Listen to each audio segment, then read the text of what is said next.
Сәлеметсіңдер ме, балалар?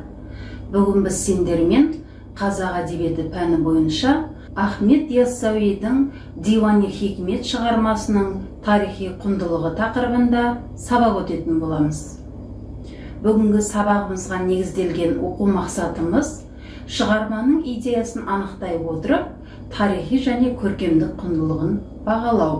Осы оқу мақсатынан туындайтын сабақтың мақсаты Яссауидің хикметін талдай отырып, идеясын тарихи және көркемдік құндылығына өз тарапымыздан баға береміз. Сабақ барысында балалар оқытудағы тиімді әдіс-тәсілдер тобына жататын, өздерің өткен сабақтардан бері таныс әдіс, америкалық оқыту әдістемесінің психологы Бенджамин Блумның төрағалығымен білім беру комитеті әзірлеген Блум таксономиясы, яғни білімді игеруге бағытталған 6 қадамнан тұратын ойлау дағдыларының моделін қолданамыз. Еске түсіретін болсақ, балалар, білімді игеруге бағытталған 6 қадам мыналар болып табылады: білу, түсіну, қолдану, талдау, жинақтау және бағалау. Балалар, осы аталған 6 қадам бойынша берілген тапсырмаларды толық орындайтын болсақ, онда біз бүгінгі сабағымыздың оқыту мақсатына толығымен қол жеткізуге сенімділігіміз мол. Бүгінгі сабақ барысында мен сіздерге арнайы 2 жұмыс дәптері ұсынамын. Ол бірінші оқушының жұмыс дәптері, екіншісі мұғалімге арналған жұмыс дәптер.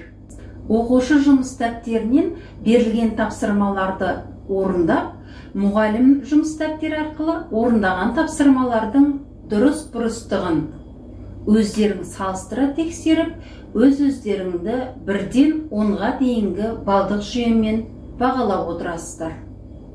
Тапсырма: Блум таксономиясының білу деңгейінде бейнежазба беріледі. Сол бейнежазба мазмұны арқылы деректерді дәптерге түсіріп отырыңдар.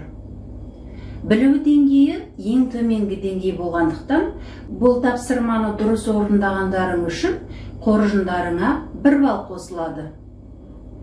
Ендеше, бейнежазбаны мұқият тыңдап, деректерді дәптерге түртіп отырайық. Хикметтері.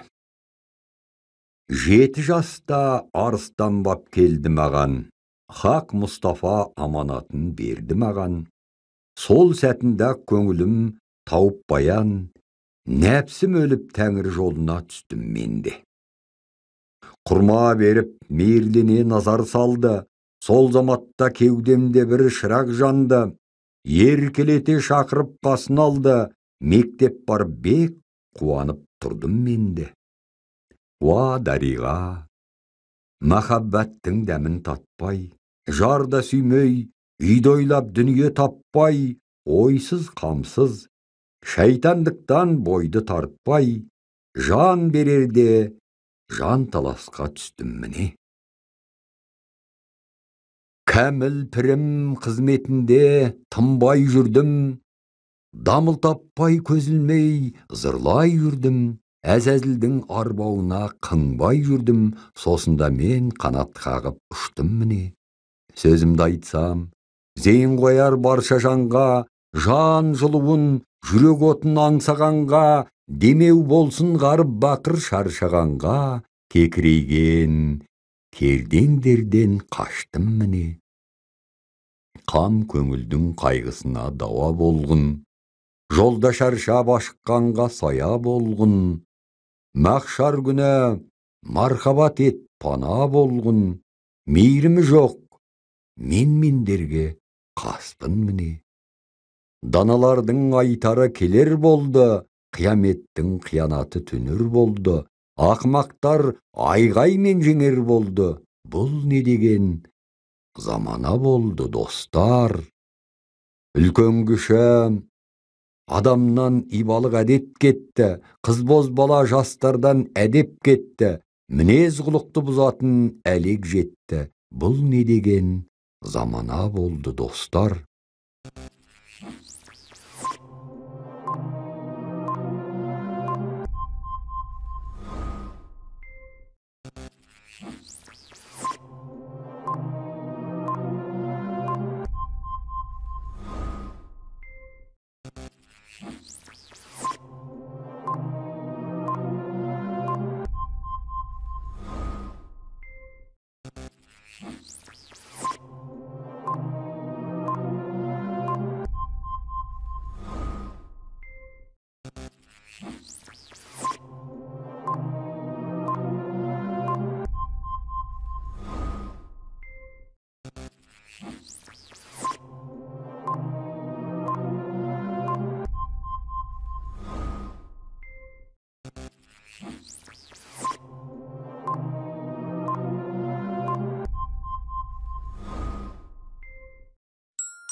Бірінші тапсырма бойынша өз жұмыстарыңды мұғалімнің жұмыс дәптерімен салыстыра отырып, өзін-өзі бағалауды іске асырыңдар.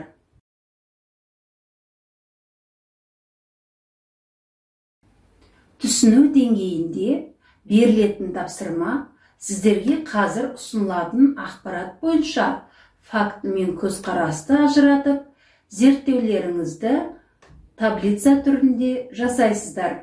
Бұл деңгейде сіздерге берілетін балл саны 1.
Екінші тапсырма нәтижесін салыстырайық.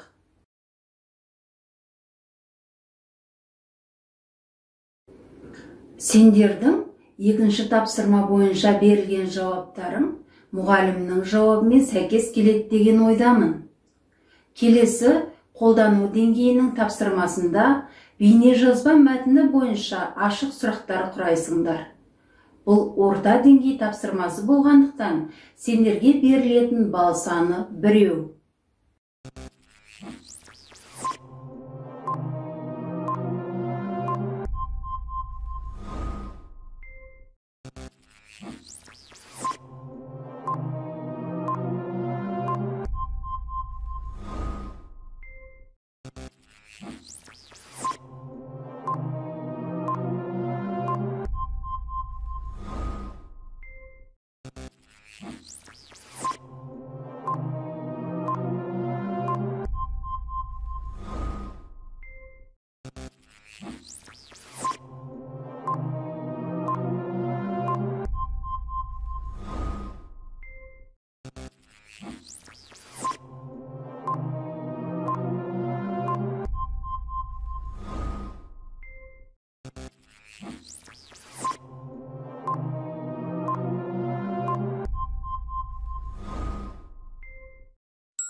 Уақыт өз мәресіне жетті балалар.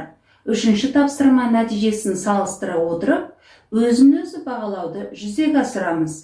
Сендердің жауаптарың менің жауабыммен тұспа-тұс келеді деген сенімдемін. Енді біз ең жоғарғы деңгей талдау деңгейіне жеттік. Бұл деңгейдегі тапсырма күрделілеу болғандықтан, дұрыс жауап үшін 2 балл берілетін естеріңе саламын. Талдау деңгейінде поэзиялық шығармадағы негізгі ойды, идеяны анықтай отырып, хикметті құрылысына қарай талдайсыңдар. Ендеше балалар, іске сәт.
Төртінші деңгейдің жауабын менің жұмыс дәптерімдегі жауаппен салыстыра отырып, дұрыс болған жағдайда 2 балды қанжығаларыңа байласаңдар болады балалар.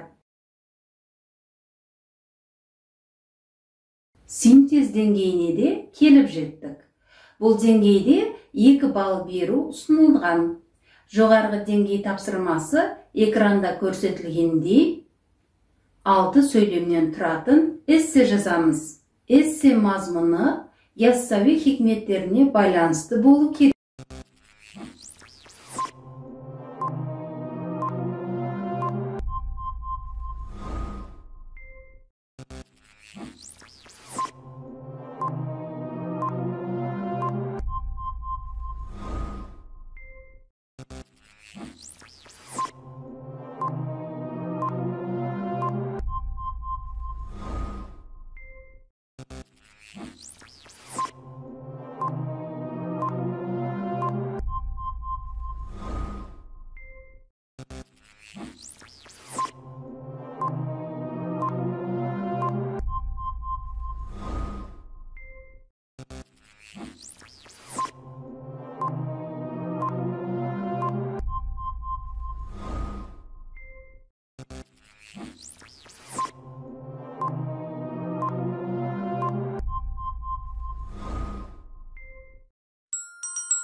Бесінші деңгей тапсырмасының дұрыс нұсқасын салыстыра тексеріп алып, дұрыс болған жағдайда 2 балды білім қоржындарыңа салсаңдар болады.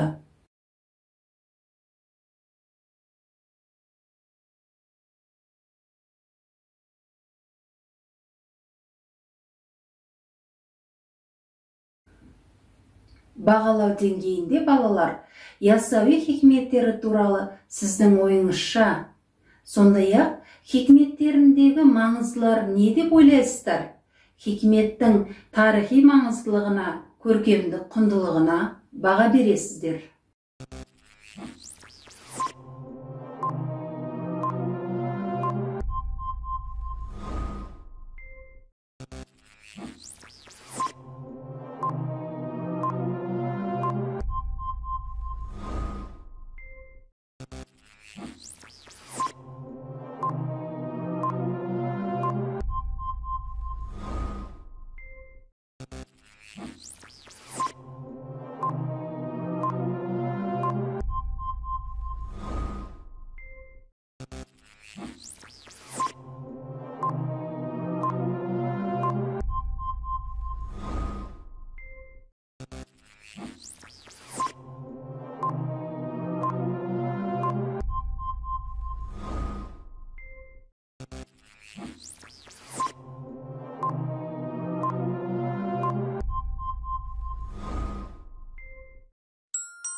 Бүгінгі сабақ бойынша балалар барлық тапсырмаларды өз деңгейінде орындап, білім қоржындарыңа 10 балды салдыңдар деген ойдамын.